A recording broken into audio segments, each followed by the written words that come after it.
لله نحمده ونستعينه ونستغفره ونؤمن به ونتوكل عليه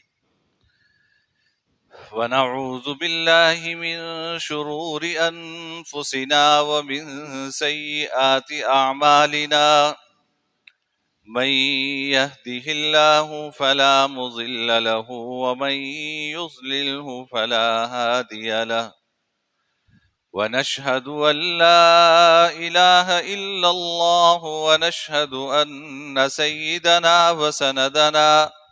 وسندنا وحبيبنا ومولانا محمدا عبده ورسوله صلى الله تعالى عليه وعلى آله وصحبه أجمعين أما بعد. برادران عزیز، بزرگان محترم، پچھلے 2 جمعوں سے پہلے موضوع یہ چل رہا تھا کہ اللہ تعالیٰ نے اس امت کا خاص وصف قرآن کریم میں بیان فرمایا ہے کہ وَكَذَلِكَ جَعَلْنَاكُمْ أُمَّةً وَسَطًا، ہم نے تمہیں امت معتدلہ بنایا ہے، یعنی ایسی امت بنایا ہے جو افراط اور تفریط سے پاک ہے اور میانہ روی پہ چلتی ہے، میانہ روی کے ساتھ متصف ہے. یہ اس امت کی اللہ تعالیٰ نے قرآن پاک میں خصوصیت بیان فرمائی ہے.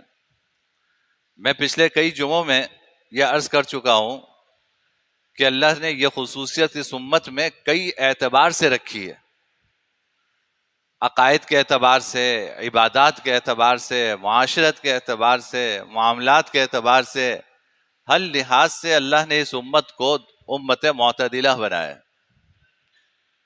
میں نے عرض کیا تھا کہ ہم انبیاء کرام علیہم الصلاۃ والسلام کی شان میں نہ توہین کرتے ہیں اور نہ انبیاء کرام علیہم الصلاۃ والسلام کی شان اتنی بڑھاتے ہیں کہ ان کو خدا کا درجہ دینے لگے.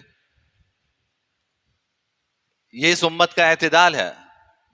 یہود بدتمیز اور بد تہذیب تھے، قرآن کریم نے جگہ جگہ بیان کیا کہ یہ انبیاء کو قتل کیا کرتے تھے، یہ انبیاء کو قتل کیا کرتے تھے. جب حضرت موسیٰ علیہ الصلاۃ والسلام نے جہاد کے لیے کہا تو کہنے لگے اذهب انت واخوک، تم اور تمہارے بھائی جاؤ، فقاتلا، اور تم دونوں جا کے قتال کرو، ہم نہیں جا رہے تمہارے ساتھ جہاد کے لیے. تو یہ ان کی طبیعت میں توہین اور بدتمیزی اور بد تہذیبی ان کی طبیعت میں داخل تھی. یہ انبیاء کرام علیہم الصلاۃ والسلام کی شان میں گستاخی کیا کرتے تھے، بلکہ انہیں قتل تک کرتے تھے. جبکہ عیسائی ایک دوسری انتہا پہ تھے، انہوں نے حضرت عیسیٰ علیہ الصلاۃ والسلام کی شان اتنی بڑھائی کہ انہیں خدا یا خدا کا بیٹا قرار دے دیا. ہم انبیاء کرام علیہم الصلاۃ والسلام کی نہ بے توقیری اور بے احترامی کرتے ہیں، ہم انہیں اللہ رب العزت کے بعد اس کائنات میں سب سے عظیم شخصیات سمجھتے ہیں، لیکن ان کا درجہ اتنا بھی نہیں بڑھاتے کہ ہم ان کو خدا کا درجہ دے دیں. حدیث میں آتا ہے جناب نبی کریم صلی اللہ علیہ وسلم نے فرمایا کہ لا تطرونی،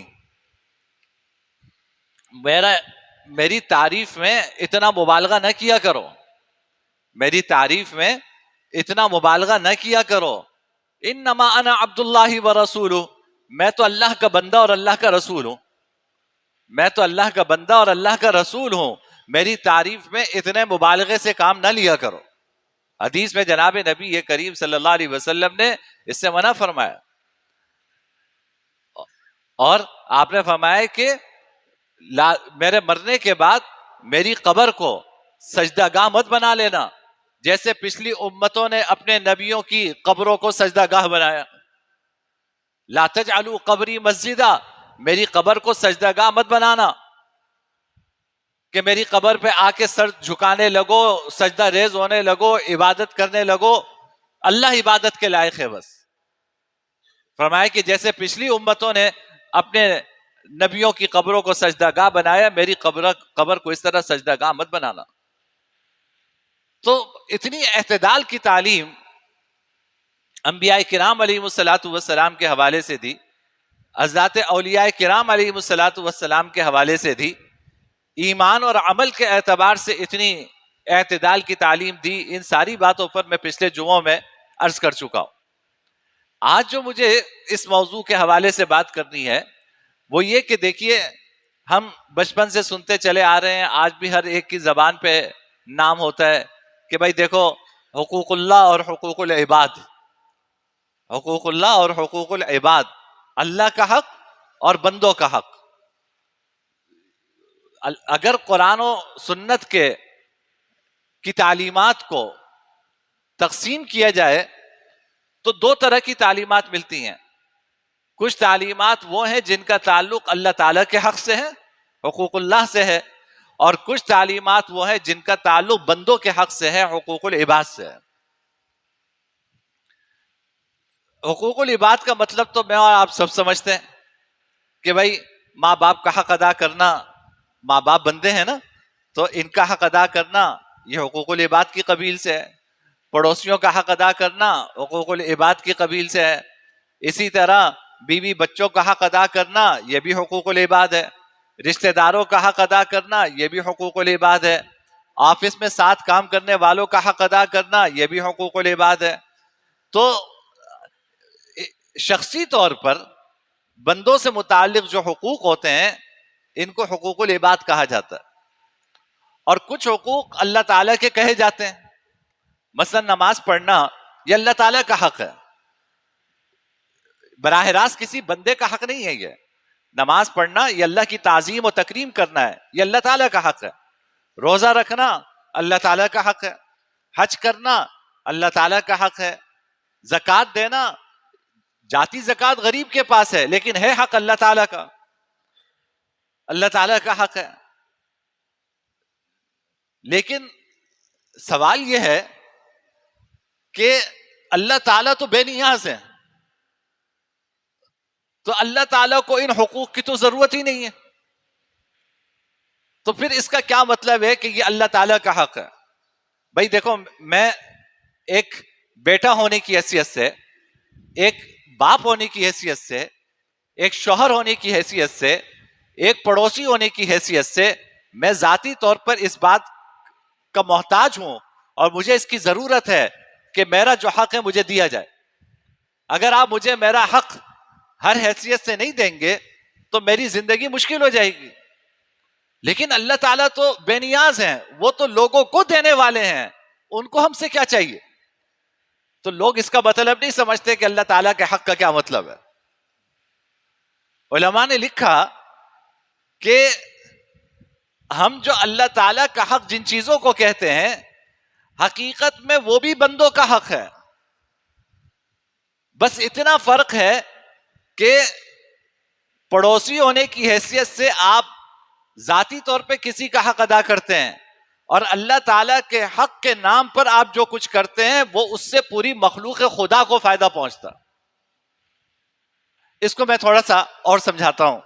جیسے دیکھیے، ہم نے کہا کہ نماز اللہ تعالیٰ کا حق ہے. آپ نماز پڑھیے تو اللہ تعالیٰ کی عظمت میں کوئی ذرہ برابر اضافہ ہوگا؟ اس کی عظمت میں کوئی رتی برابر اضافہ نہیں ہوگا. آپ پوری زندگی سجدے میں سر رکھے رہیے، اس کی عظمت میں کوئی فرق نہیں آئے گا. لیکن جب کوئی شخص نماز پڑھتا ہے، نماز کی پابندی کرتا ہے، تو اس نماز پڑھنے کی وجہ سے اس کے اندر کچھ صفات پیدا ہوتی ہیں، اور یہ صفات ایسی صفات ہوتی ہیں کہ اس سے پوری مخلوق خدا کو فائدہ پہنچتا ہے. شخصی طور پہ نہیں، پوری کائنات کو آپ کی نماز کا فائدہ پہنچتا. کیسے؟ بھائی قرآن کہتا ہے کہ ان الصلاۃ تنہا عن الفحشاء والمنکر. اقیم الصلاۃ، نماز قائم کرو، نماز پڑھو. نماز کا حکم اللہ تعالیٰ کیوں دے رہے ہیں؟ ان الصلاۃ تنہا عن الفحشاء والمنکر. نماز برائیوں سے روکتی ہے انسان کو، نماز برائیوں سے روکتی ہے. یعنی جو شخص صحیح معنوں میں نماز پڑھے گا تو وہ برائیوں سے بھی بچے گا. اب آپ بہتر سمجھتے ہیں کہ اگر میں برائیوں سے بچوں گا اور نماز مجھے برائیوں سے روکے گی تو اس کا فائدہ میرے آس پاس رہنے والوں کو ہوگا یا اللہ تعالیٰ کو ہوگا؟ میرے آس پاس رہنے والوں کو ہوگا. اگر میں برائی سے بچوں گا، میں اگر نماز پڑھتا ہوں اور نماز پڑھ کر میں برائیوں سے بچتا ہوں تو اس کا فائدہ میرے آس پاس رہنے والی مخلوق خدا کو ہوگا. میں روزہ رکھتا ہوں تو روزہ رکھ کر اللہ تعالیٰ مجھے مشق کراتے ہیں. کس بات کی مشق کراتے ہیں؟ صبر کی مشق کراتے ہیں کہ دیکھو نفس کی خواہش کو لگام ڈالنا سیکھو، نفس کی خواہش کو لگام ڈالنا سیکھو. تقوی کی مشق کراتے ہیں. تقوی کا مطلب کیا؟ کہ تمہارے دل میں خوف خدا ہونا چاہیے، اللہ تعالیٰ سے ڈرنا سیکھو. مواسات کی مشق کراتے ہیں. مواسات کا مطلب غمخواری، کسی کا دکھ کسی کا درد محسوس کرنا سیکھو. اب بات یہ ہے کہ اگر میں اپنے نفس پر قابو پانے کی مجھے مشق دی جا رہی ہے، مجھے لوگوں کا دکھ اور درد محسوس کرنے کی مشق کروائی جا رہی ہے، تو اس سے فائدہ کس کو ہوگا؟ اس سے فائدہ مخلوق خدا کو ہوگا. تو روزہ جس کو ہم حق اللہ کہتے ہیں، نماز جس کو ہم کہتے ہیں کہ یہ اللہ تعالیٰ کا حق ہے، حج جس کو کہتے ہیں اللہ تعالیٰ کا حق ہے، حقیقت یہ کہ اس کے بینیفیشری اللہ تعالیٰ نہیں ہے. اس کے بینیفیشری، اس سے فائدہ اٹھانے والی یہ اللہ کی مخلوق ہے. یہ اللہ کی مخلوق ہے. آپ اگر نماز پر آتے ہیں، امت نماز پر آتی ہے، امت زکوٰۃ پر آتی ہے، امت حج پر آتی ہے، امت جہاد پر آتی ہے، تو اس کا نتیجہ یہ ہوگا کہ مخلوق خدا کو اس سے فائدہ پہنچے گا، اللہ تعالیٰ کی مخلوق کو فائدہ پہنچے گا. تو دونوں طرح کے حقوق ہیں. دین کی تعلیمات اگر آپ دیکھیں تو آپ کو ایک طرف اللہ تعالیٰ کے حقوق نظر آئیں گے، ایک طرف بندوں کے شخصی حقوق نظر آئیں گے. ان دونوں حقوق میں توازن قائم کرنا اور ان دونوں حقوق میں اعتدال قائم کرنا، یہ اس امت کی خصوصیت ہے. یہ اس امت کی خصوصیت ہے. نماز کا وقت ہے تو نماز پڑھنا، گھر میں بچوں کا وقت ہے تو بچوں کے ساتھ وقت گزارنا، یہ دونوں کام کرنے ہیں آپ کو. ایک کو دوسرے کی بھیٹ چڑھائیں گے اگر آپ تو راہ اعتدال سے ہٹ جائیں گے. بھائی اگر ایک آدمی بچوں کے ساتھ بیٹھا ہوا ہے، گپ شپ کر رہا ہے، نماز کا وقت ہوتا ہے نماز بھی نہیں پڑھتا، تو اس کا مطلب تو یہ ہوا کہ تم نے بچوں کا تو حق شاید ادا کیا، اللہ تعالیٰ کا حق پامال کر دیا. ایک آدمی ہے صبح سے لے کے شام تک مسجد میں بیٹھا رہتا ہے، گھر کا سودا سلف لانا ہے، بچے بیمار ہیں ان کو ڈاکٹر کو دکھانا ہے، یہ سارے کام کرنا ہے، یہ سارے کام چھوڑے میں. بیوی سے کہا ہے کہ بھائی یہ سارے کام تم کرو، میں تو صبح سے لے کے شام تک رات تک اللہ اللہ کروں گا مسجد میں بیٹھ کے. یہ بھی غلط ہے. وجہ یہ ہے کہ آپ اللہ تعالیٰ کا حق اس طرح ادا کر رہے ہیں کہ آپ نے اپنے بیوی بچوں کا حق پامال کر دیا. پلے صراط جو بال سے زیادہ باریک اور تلوار سے زیادہ تیز، وہ پلے صراط یہ ہے کہ انسان زندگی اس طرح گزارے کہ اللہ کا حق بھی ادا کرے، بندوں کا حق بھی ادا کرے. حدیث میں آتا ہے جناب نبی کریم صلی اللہ علیہ وسلم نے فرمایا کہ مجھے شیبتنی ہود، سورہ ہود نے مجھے بوڑھا کر دیا. آپ نے فرمایا مجھے سورہ ہود نے بوڑھا کر دیا، یعنی میں سورہ ہود جب نازل ہوئی تو میرا بڑھاپا بڑھ گیا.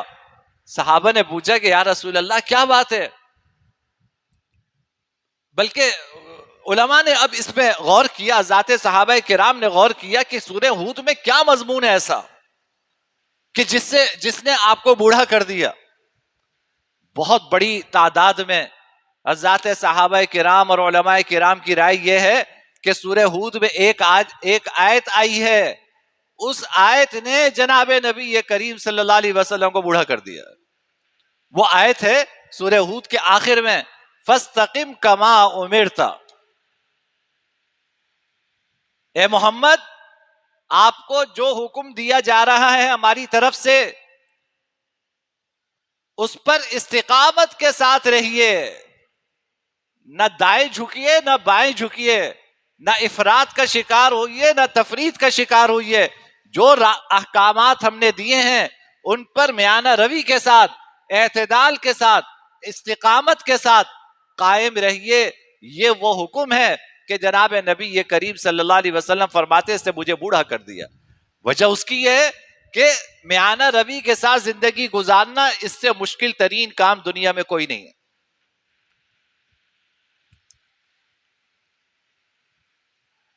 حقوق سے بھاگنا آسان ہے. ہاں صاف بات بتاؤں آپ کو، حقوق سے بھاگنا آسان ہے کہ آپ کے ذمے جو دوسروں کے حقوق ہیں آپ کسی اور کے سر ڈال دیں اور بھاگے اور راہ فرار اختیار کریں.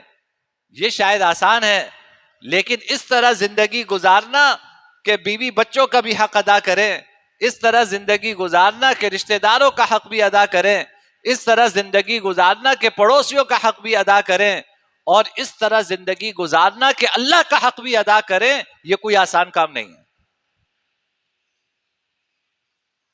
یہ کوئی آسان کام نہیں ہے. اس لیے دونوں پہلوؤں کا خیال رکھنا ہے. ایک صاحب نے ہمارے حضرت سے پوچھا، ایک خاتون نے پوچھا کہ میرے شوہر ڈاکٹر ہیں، وہ رات کو جب گھر آتے ہیں تو عصر مغرب عشاء تینوں ایک ساتھ پڑھتے ہیں گھر آ کر. تو میں ان سے کہتی ہوں کہ بھائی تم نماز کے وقت نماز کیوں نہیں پڑھتے؟ عصر قضا کر دی، مغرب قضا کر دی، عشاء جماعت چھوڑ دی، تو نماز کے وقت نماز کیوں نہیں پڑھتے؟ تو وہ کہتے ہیں کہ میں مخلوق خدا کی خدمت میں لگا رہتا ہوں. ان کا کہنا یہ ہے کہ میں نماز اس لیے چھوڑتا ہوں کہ میں مخلوق خدا کی خدمت میں لگا رہتا ہوں، یعنی مریضوں کو دیکھتا ہوں تو یہ مخلوق خدا ہے جس کی خدمت میں لگا ہوا ہوں، اس لیے میں نماز نہیں پڑھتا، گھر آ کے میں تینوں نمازیں ایک ساتھ پڑھ لیتا ہوں. یہ ہے بے اعتدالی، یہ ہے افراط و تفریط، کہ اب آپ پر جب غلبہ ہوا مریضوں کے حق کا تو اتنا غلبہ ہوا کہ آپ نے نماز تک چھوڑ دی. ڈاکٹر صاحب، دوائیوں کی جو کمپنیاں ہیں اور وہ ڈاکٹروں کو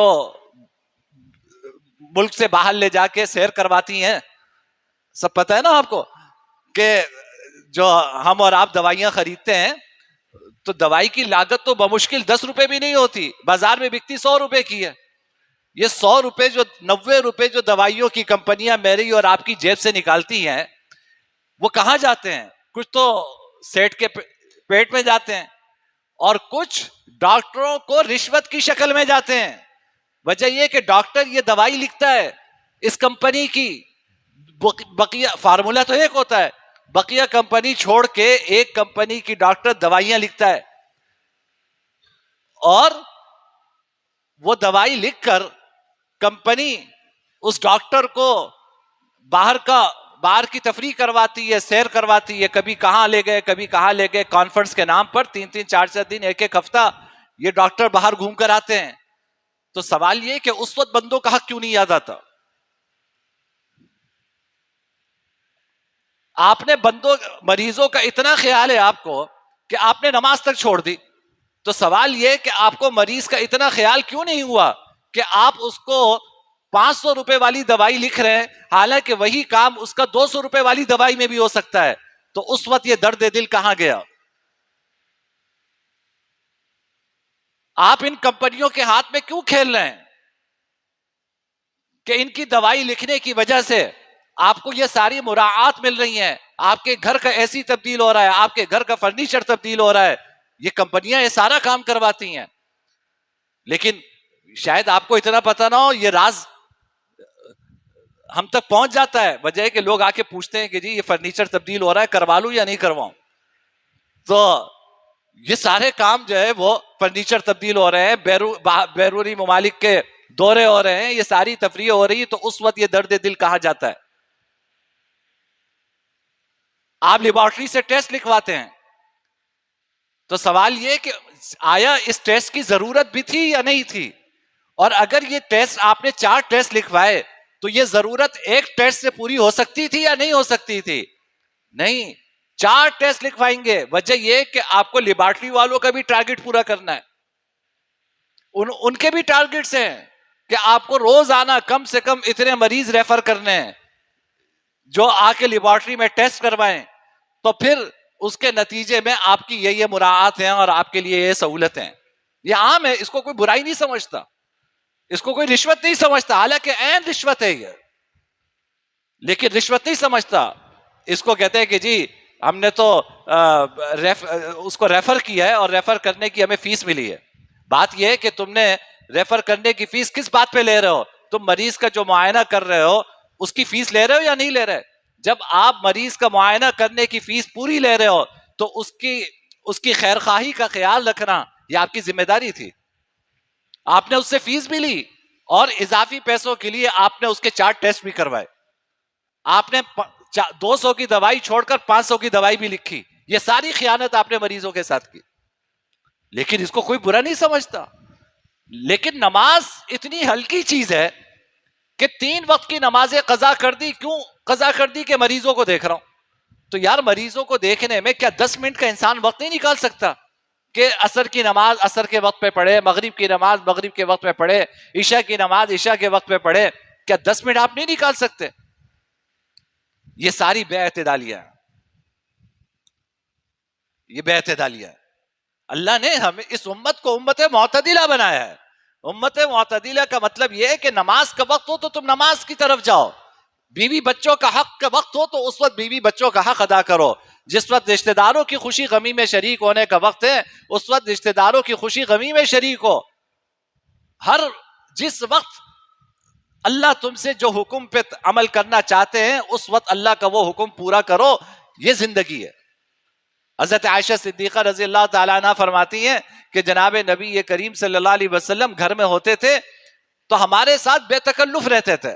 اب میں آپ کو اگر حدیث کی کتابوں سے وہ احادیثیں پڑھ کے سناؤں تو آپ کو حیرت ہوگی کہ سید المرسلین، امام الانبیاء، امام الاتقیاء، امام المجاہدین، عالم اسلام کا، پوری امت مسلمہ کا سپہ سالار، قاضی القضات گھر میں رہ رہا ہے تو اپنے جوتے بھی سی رہا ہے. حضرت عائشہ فرماتی ہے اپنے جوتے سی لیتے تھے، اپنے جو ذات سے متعلق کام ہے گھر میں وہ کرتے تھے، ہمارا ہاتھ بٹاتے تھے. لیکن حضرت عائشہ فرماتی ہیں جب اذان کی آواز کان میں پڑتی تھی لگتا تھا کہ جناب نبی کریم صلی اللہ علیہ وسلم ہمیں پہچانتے ہی نہیں ہیں. لگتا تھا کہ جناب نبی کریم صلی اللہ علیہ وسلم ہمیں پہچانتے ہی نہیں ہے. ادھر کان میں اذان کی آواز پڑی، ادھر نماز کی تیاری شروع، مسجد تشریف لے گئے، گھر والے دیکھتے ہی دیکھتے رہ گئے کہ یہی وہ شخص ہے جو ابھی ہمارے ساتھ دل لگی کی باتیں کر رہا تھا، بے تکلفانہ باتیں کر رہا تھا، گھر کے کام کاج میں ہماری مدد کر رہا تھا. لیکن جب اللہ کے منادی نے پکارا اب بیوی بچے ایک طرف، اب مسجد کا رخ کر لیا. تو میرے بھائی اس اعتدال کو سمجھنے کی ضرورت ہے. ہم راہ راست پہ، درمیانی راہ پہ نہیں رہتے. کسی کا جھکاؤ حقوق اللہ کی طرف اتنا ہوتا ہے کہ وہ بیوی بچوں کے حقوق پامال کرتا ہے، اور کسی کا جھکاؤ بیوی بچوں کی طرف اتنا ہوتا ہے کہ وہ اللہ کا حق پامال کرتا ہے. ہمیں اللہ کا حق بھی ادا کرنا ہے، اللہ کی مخلوق کا حق بھی ادا کرنا ہے. اللہ تعالیٰ مجھے اور آپ کو اس کی توفیق عطا فرمائے. وآخر دعوانا الحمدللہ.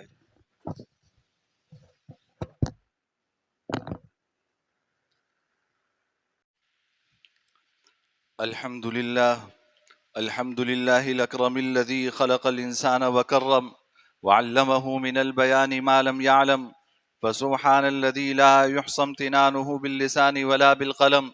ونشهد أن لا إله إلا الله وحده لا شريك له، ونشهد أن سيدنا ومولانا محمدا عبده ورسوله الذي أوتي جوامع الكلم وكرائم الحكم ومكارم الشيم صلى الله عليه وسلم وعلى آله وأصحابه نجوم الطريق الأمم.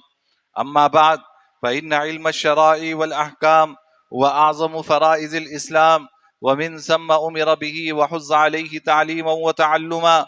فقد قال رسول الله صلى الله عليه وسلم: بلغوا عني ولو آية.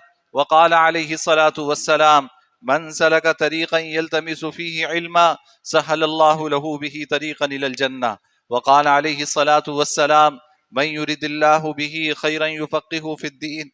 وقال عليه الصلاة والسلام: إن العلماء ورثة الأنبياء، وإن الأنبياء لم يورثوا دينارا ولا درهما، وإنما ورثوا العلم، فمن أخذه أخذ بحظ وافر. أعوذ بالله من الشيطان الرجيم. أمن هو قانت آناء الليل ساجدا وقائما يحذر الآخرة ويرجو رحمة ربه. قل هل يستوي الذين يعلمون والذين لا يعلمون إنما يتذكر أولو الألباب.